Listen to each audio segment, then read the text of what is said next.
It was a regular night shift at the bar. I remember feeling dizzy that day.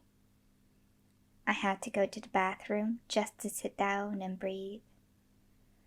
When you have your first couple of panic attacks, they tend to be the worst. At least for me, that was the case.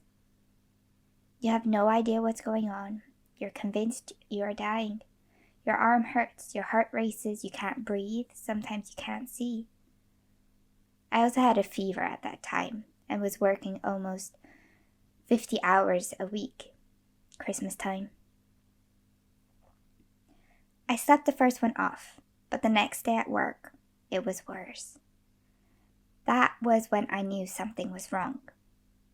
I was at the bar, a tray in my hand, serving a drink, until the table started to slant. A rush of nausea and dizziness. I could feel myself losing it. I couldn't keep my eyes open anymore. I excused myself and went to the back. I had a piece of bread and some tea, thinking that it was from lack of nutrition or something. I began shoving bread in my mouth, but my vision continued to go. I went out for fresh air, but it didn't work. My manager called me a taxi. I got in and never returned. I still feel guilty leaving them like that, but my mental health clearly needed some care. This was also right before COVID hit Europe, so maybe it was a combination of stress and COVID? Who knows? One can only speculate. All I know is that was the start. For the next month, I stayed in bed. It was hard to eat without feeling nauseous. It was hard getting up without the entire room spinning. If I went to school, everything felt wrong. My body felt wrong, my cheeks stayed pink, my heart was pounding through my ears. It always felt like I was going to lose it. Lose what? Who knows? Once we went to a small restaurant. We ordered. I sat down and my vision went. All was black. I couldn't see anything. My ears felt like they were clogged. I constantly felt like fainting. All the doctors I went to thought I was pregnant. I was not. I took blood tests. They are perfect, the doctor says. Nothing was physically wrong with me, yet I couldn't control my body or leave the house. I stayed tucked away for 3 to 4 months, then lockdown hit. To be honest, lockdown helped me heal. The world was crumbling with fear, but I felt a small bit of relief. No longer did I have that pressure of leaving the house.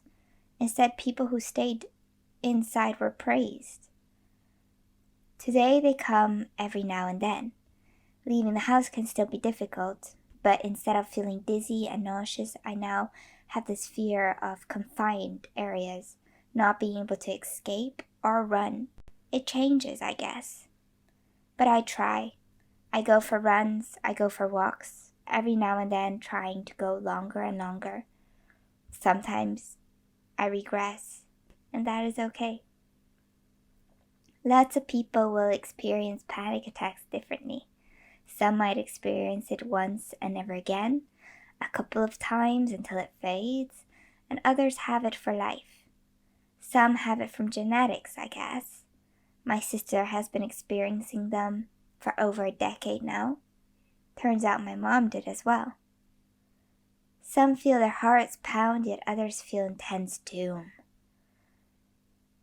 But no matter the intensity, the amount one experiences in their lifetime, just know that you will be alright. It gets hard, it gets gloomy. You might not be able to see the end, but remember, it gets better. You are not alone. You are here. You are grounded. The attacks will not harm you. Your breath anchors you to the present. You are safe and you are loved. And you are not alone. This was my first panic attack.